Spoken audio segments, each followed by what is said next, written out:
Can you repeat after me? Say, what God cannot do. What God cannot do Does not exist. does not exist. People of God, help me shout it. Say, what God cannot do. What God cannot do Does not exist. does not exist. When they know what we know, they will understand why we are declaring Yes, sir. what God cannot do does not exist.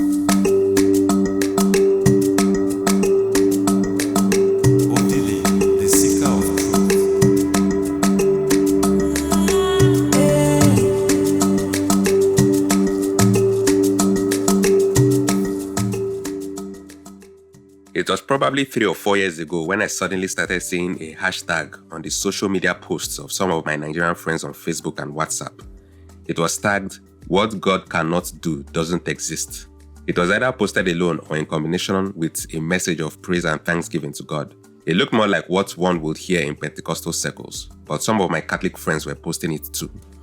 I kept seeing this message for weeks and months until I began to question the validity of the phrase. Hello family, my name is Jerry Eze and I'm the lead pastor of Streams of Joy International. This phrase is attributed to a Pentecostal pastor from Nigeria who frequently used it in his sermons. His name is Jerry Eze. Now, as a Christian, I believe in God's omnipotence, and it's undeniable that Pastor Eze was motivated by this fact when he coined the phrase. I believe he drew from a couple of passages in the Bible about God always doing the impossible to coin this phrase. For instance, from part of the comment to the Virgin Mary from the angel Gabriel, when he tells her that Elizabeth in her old age was 6 months pregnant. For with God, nothing will be impossible. Or what Jesus said to the disciples when they feared that no man could be saved, after Jesus told them it's easier for a camel to pass through the eye of a needle than for a rich man to enter the kingdom of God. But Jesus looked at them and said to them, "With men this is impossible, but with God all things are possible." Also the word of God to Jeremiah, "Behold, I am the Lord, the God of all flesh. Is anything too hard for me?" When we meditate on each of these passages, we will realize that the comments about God's omnipotence are expressed differently for different scenarios. A declaration that God makes things possible in circumstances men have never thought could be possible.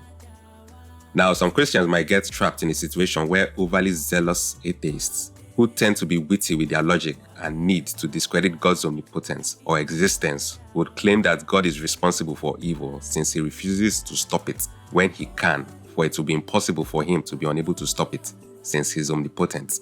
Now, when you tell them it's not like God can't stop evil permanently, it's just that he allows evil to draw out a greater good, that will not fly with them intellectually, especially when you've annoyed them with the phrase, "What God cannot do doesn't exist." To them, you only sound like a cornered chicken at a dead end, flapping its wings about while clucking in desperation. However, the problem lies in how people interpret the Bible and draw their conclusions from it without the church's guidance, taking verses out of context to create slogans and comments that they often struggle to defend, such as the phrase, "What God cannot do doesn't exist." A dispute arose over this phrase among different Pentecostal pastors in Nigeria, escalating to the point of emotional outbursts that led to them belittling each other and boasting about being called by God to be a better minister of his word than the other. You are behaving like somebody that did not attend a word church, because when you attend a word church and you have a good pastor, it will be an insult for you to join those who don't even have a good pastor to be shouting what God does not do does not exist. That means God is responsible for killing the unborn babies. God is responsible for the destruction of men's lives. God is responsible for everything, because what God does not do does not exist. Death exists, God is responsible. Sickness exists, God is responsible. Poverty exists, God is responsible. Disaster exists. What God does not do does not exist. God is a liar, lie exists. God is a thief, stealing exists. You follow unschooled people to be quoting their cliche because you yourself, you don't know God. Speaking grammar does not make you a man of God. I have never attacked any man of God, but if I see the one that won't attack people, I will attack you. One of my daughters sent it to me. Is it something Damina or whatever? Your speaking grammar doesn't make you a man of God. When I have arise, you talk about my fellow Igbo brother, I talk about you. Because Igbo people are foolish. They join other tribes, they fight fellow Igbo. But I'm not like that. Me, you talk about Igbo, I finish you. Something Jerry, I don't know him, I've not called before. Something Jerry Eze. The young man is saying prayer and somebody say that what God cannot exist does not exist. That's a wrong English. That what God cannot do can never exist. And when you say God cannot be tempted with evil and good, look up here. Go and read your first Samuel chapter 2 from verse 6 to 4. God make poor, God make rich, God kills, God make it alive. My friend, going to university does not make you a Bible scholar. There are people that are called from the womb. I am called from the womb. I will lecture you, I will teach you, I will prepare you, I will tell you how the word of God is. An air of pride and arrogance, while their respective audience cheered. I also saw some articles on Facebook by Nigerian Pentecostal pastors expressing their concerns about the problematic nature of this statement. Some of their social media followers agreed with them, but many others didn't. Another Nigerian, but this time a Catholic priest, gave a scholarly breakdown based on Catholic teaching that this statement is theologically flawed. Some Catholics in the comment section were grateful for his clarification, while others were offended and tried in their own way to correct him. It began to seem like the disagreements the Protestant reformers started having with each other a few years after leaving the church. Some people still post this phrase on social media, so it will likely continue for longer among those who are adamant. We must understand that we cannot successfully describe God's essence with mere words. This is why throughout the Bible, authors use human attributes and expression to describe God, since it is what we are familiar with. The angels do the same with humans because there are no suitable words to describe heavenly things to man. For instance, when the scriptures talk about God's fury and changing his mind against destroying the people of Nineveh, does this contradict our belief that God doesn't have emotions and he doesn't change? Of course it does. This is why we need the church's guidance, not our intellect. I don't know if there is any context behind Jerry Eze's phrase. I would hope there is, for if there isn't, the phrase would indeed be problematic, as some of his fellow pastors point out. While some passages mention that nothing is impossible for God, some others mention what God cannot do. Firstly, God cannot lie. In hope of eternal life, which God that cannot lie promised before the world began, that by two immutable things in which it was impossible for God to lie. Secondly, God cannot change. For I am the Lord, I change not. Therefore, you sons of Jacob are not consumed. The Father of lights, with whom is no variableness, neither shadow of turning. Thirdly, God cannot be tempted. Let no man say when he is tempted, I am tempted of God. For God cannot be tempted with evil, neither tempted he any man. Taken in context, it should be evident that neither of these suggests that God is weak or not omnipotent. We can only make sense of this when we stop using ourselves, as weak and imperfect as we are, as the standard to judge God's being. To put this in perspective, while reading a book about kinesiology, I came to realize that each time a person told a lie, the body weakened. There is an exercise called muscle testing, and it is through this exercise that I came to this realization. You can test this out for yourself. Have your index finger and your thumb shaped like a C. Next, say something truthful.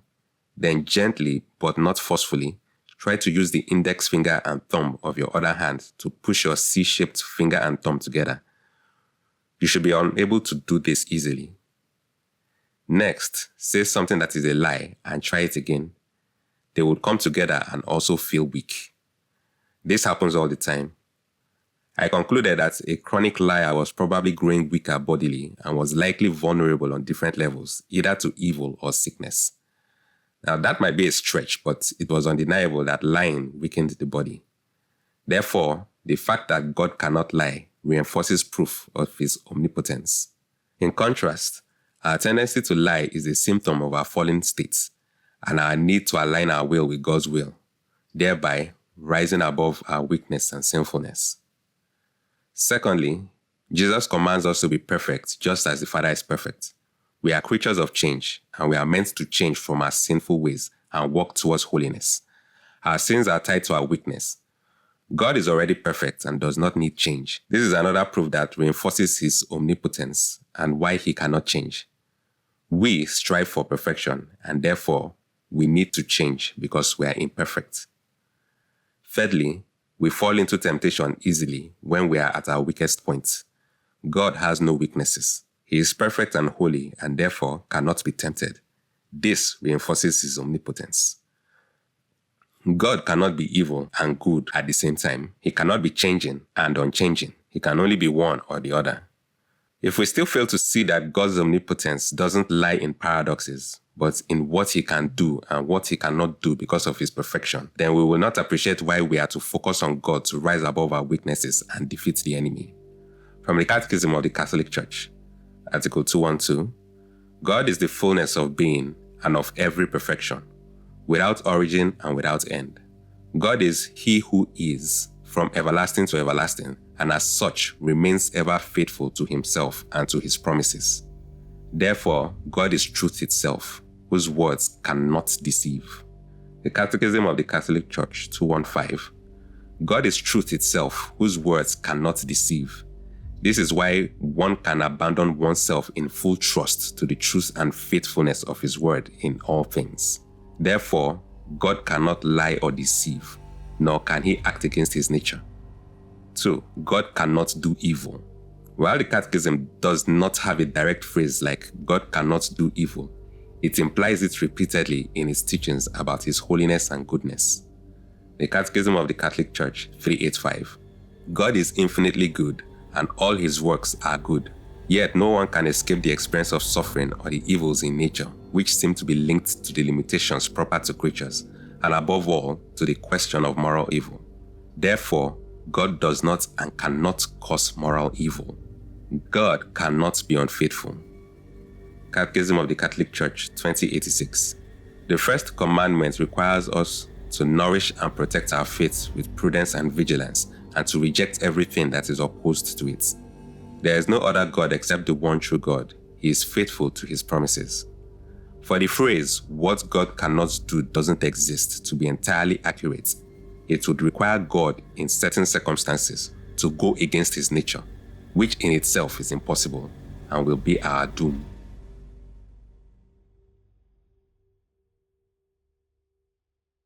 Odili, the seeker of truth.